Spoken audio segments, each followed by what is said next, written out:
Steroid intake अगर gym में आपको लेने के लिए बताया जा रहा है तो मैं बिल्कुल सलाह नहीं दूंगा स्टेरॉयड इंटेक का, क्योंकि स्टेरॉयड इंटेक से बहुत सारी समस्याएं बॉडी में अपनी पैदा होती हैं। स्टेरॉयड जो है शरीर के हर अंग को प्रभावित करते हैं,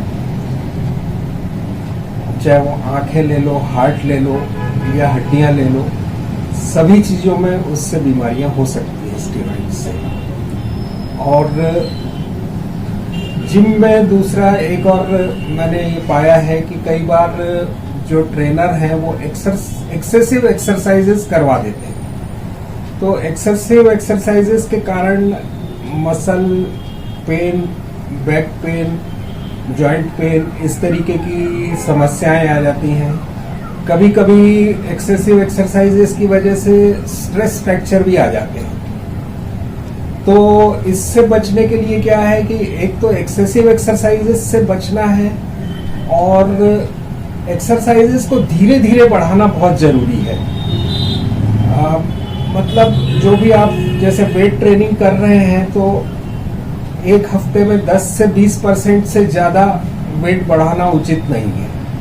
एकदम से अधिक वेट ट्रेनिंग का वेट बढ़ा दिया जाएगा तो हड्डियों में या मसल्स में, लिगामेंट्स में इंजरी हो सकती है। इन सभी की स्ट्रेंथ के लिए उसको धीरे धीरे एक्सरसाइजेस को बढ़ाना ठीक रहेगा। देखिए,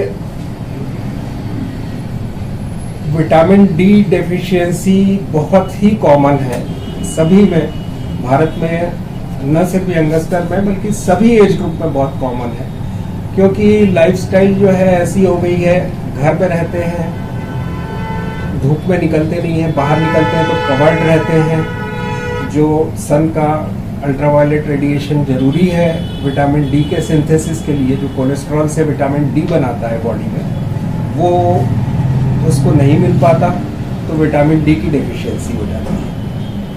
और विटामिन डी की डेफिशिएंसी से हड्डियां कमजोर होती हैं। तो ये बहुत ही आम समस्या है। एवेस्कुलर नेक्रोसिस के लिए स्टेरॉइड इंटेक जो है वो बहुत महत्वपूर्ण कारण है।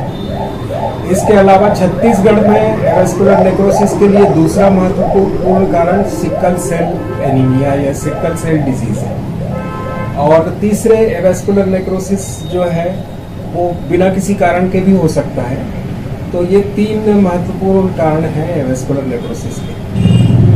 प्राइमरी स्टेज में अगर कोई मरीज आता है एवेस्कुलर नेक्रोसिस से तो उसके लिए कुछ एवेस्कुलर नेक्रोसिस को बढ़ने से रोकने के लिए कुछ सर्जरीज हैं जिसको कि कोर डिकॉम्प्रेशन बोलते हैं। उससे थोड़ा लाभ हो सकता है, परंतु बहुत अधिक लाभ उससे होने के संभावना नहीं है।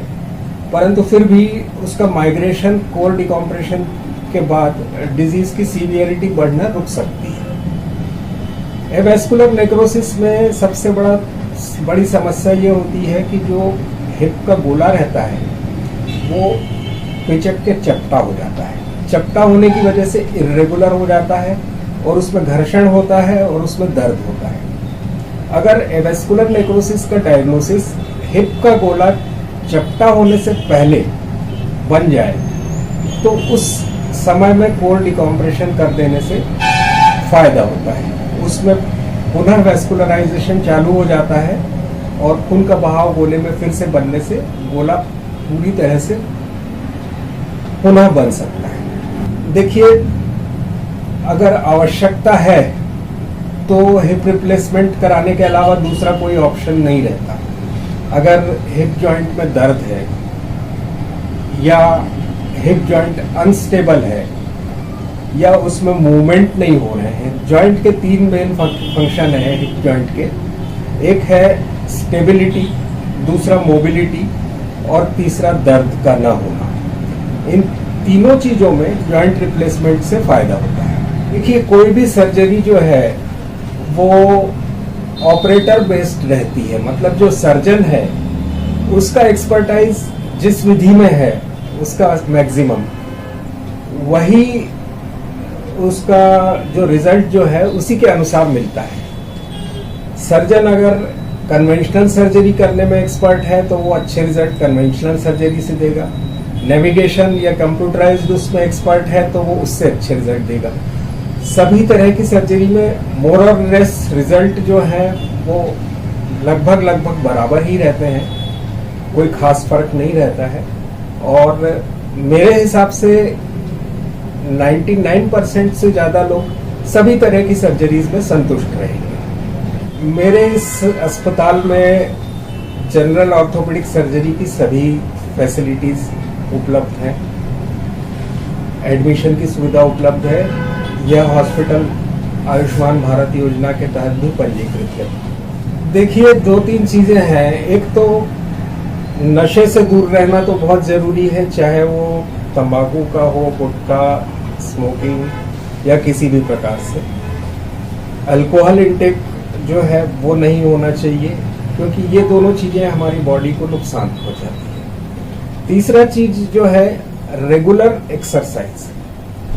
रेगुलर एक्सरसाइज में मेरे हिसाब से कम 20 से 30 मिनट तक रेगुलर कार्डियो एक्सरसाइजेस, जैसे कि फास्ट वॉकिंग है, डांसिंग है, साइकिलिंग है या स्विमिंग है, जो भी अपने कार्डियोवैस्कुलर सिस्टम को स्ट्रेंथन करती हैं, 20 से 30 मिनट तक की डेली एटलीस्ट हफ्ते में 5 बार कार्डियो एक्सरसाइजेस करना है।